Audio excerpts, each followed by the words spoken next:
Então Jesus pegou a nossa maldição, aquilo que era contrário a nós, tudo que era ruim, que vinha sobre nós, que existia na nossa vida, acabou. Jesus pegou sobre ele e levou na cruz. E nós agora caminhamos livres de toda maldição. Então foi quebrada essa maldição, foi quebrada essa aliança com o pecado, e nós nascemos então de novo. Só tem essa solução para acabar com isso. E daí para frente o crente vai pegar a Bíblia, vai ler a Bíblia na sua casa, fazer culto doméstico, ensinar essa palavra, ensinar seus filhos, corrigir os seus filhos, que a Bíblia ensina essa correção. E aí então essa família poderá ter um futuro diferente daquele que ia ter. Porque Davi tinha então estas muitas mulheres. Será que é normal? Será que está certo? Será que Deus deu algum apoio a isso? É evidente que não. A Bíblia, pelo contrário, proíbe isso. Mas Davi copiou isso dos reis que viviam em volta de Israel. E o povo aceitou porque via os outros reis fazendo o mesmo. Então era uma coisa normal, entre aspas, normal naquela época. Mas Deus não permitiu, nem incentivou, nem achava nada disso certo. Mas os reis iam sucedendo uns aos outros e ficando com as mulheres que eram do outro. Ou as mulheres, ou as filhas, ou outras mulheres arranjavam, faziam acordos políticos e para ter o acordo político se casavam com outras mulheres. E assim foram desenvolvendo a mesma cultura pagã, a mesma cultura daquelas pessoas que não conheciam a Deus, eles adquiriram também, copiaram. Era uma facilidade muito grande. E continua sendo uma facilidade muito grande as pessoas copiar as coisas do mundo. Na igreja acontece muito isso. Querem copiar as danças lá do judaísmo, querem copiar aí a maneira de se vestir do mundo, querem copiar o lazer que o mundo faz, querem fazer igual, querem adotar os mesmos ídolos do futebol, das músicas que estão lá no mundo, querem imitar o mundo de toda maneira. Deus não gosta disso. O Espírito que em nós habita tem ciúmes de nós, não gosta que nós façamos isso. A amizade com o mundo é inimizade contra Deus. As coisas velhas passaram, tudo se fez novo. Devemos largar essas coisas, essa amizade com o mundo, esse amor pelas coisas do mundo. Devemos deixar isso, devemos deixar de gostar disso. Devemos abandonar isso no nosso dia a dia. Então devemos santificar nossa vida, ou seja, nos separar mais para Deus. Viver mais longe dessas coisas, perder o gosto por essas coisas. Às vezes as coisas parecem assim, coisa normal, legal, parece coisa boa. Até nós temos direito de fazer muita coisa, mas nem tudo nos convém, nem tudo é moralmente correto. Então nós devemos ver como viver, como ser exemplo para os nossos filhos e para a sociedade, como ser exemplo na igreja. Então devemos ver, vamos fazer tudo para a edificação das pessoas. Nós vamos ver em Aminon qualidades péssimas, né? E que acontece muito hoje. Os jovens têm muito interesse pelo corpo um do outro, se esquecendo que um dia isso vai passar. O corpo é uma casca e vai passar, vai envelhecer. Um dia não haverá mais essa beleza que tem agora. Então aqueles que se casam por atração física, apenas interessados aí na parte exterior, né? Saiu rapaz sarado, corpo bonito, a moça também, corpo de violão, muito bonita. Mas isso vai passar. E aí quando passar, o que vai acontecer? Você se casou só por isso. Deve ter atração física? Deve. Se não houver, não há casamento. Mas devemos primar pela parte interior. A mulher deve ter um espírito manso, humilde, quieto. É o que Pedro ensina, né? A esposa deve ter isso. O esposo deve amar sua esposa, deve fazer todo o possível para sustentá-la bem, para amá-la, respeitá-la, para ajudá-la. E uma esposa ajudando o seu esposo.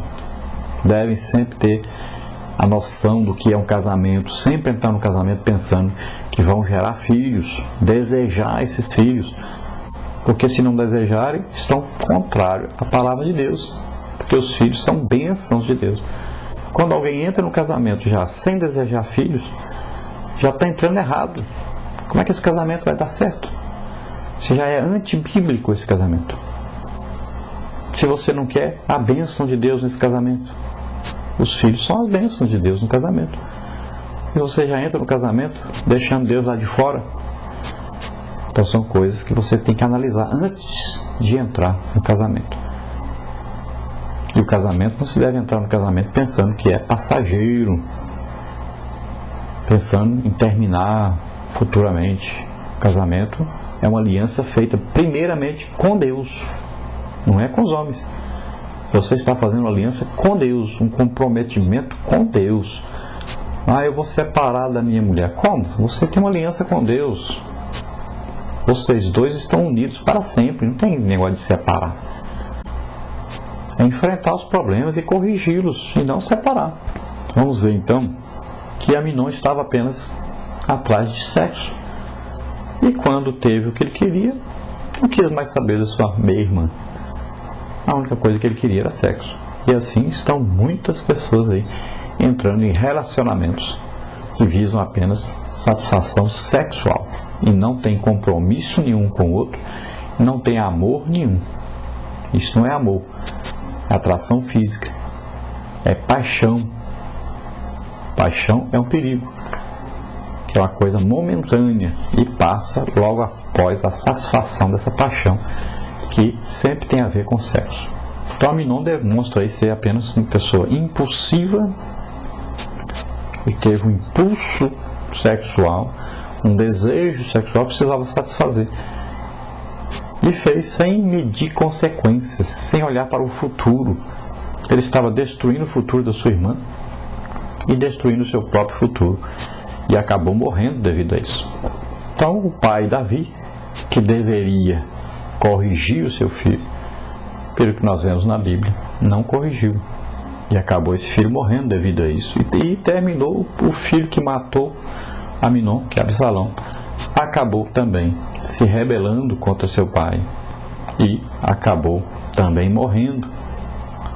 Tudo isso gerado por esse problema familiar, por essa falta de um pai presente, da autoridade paterna, da correção paterna.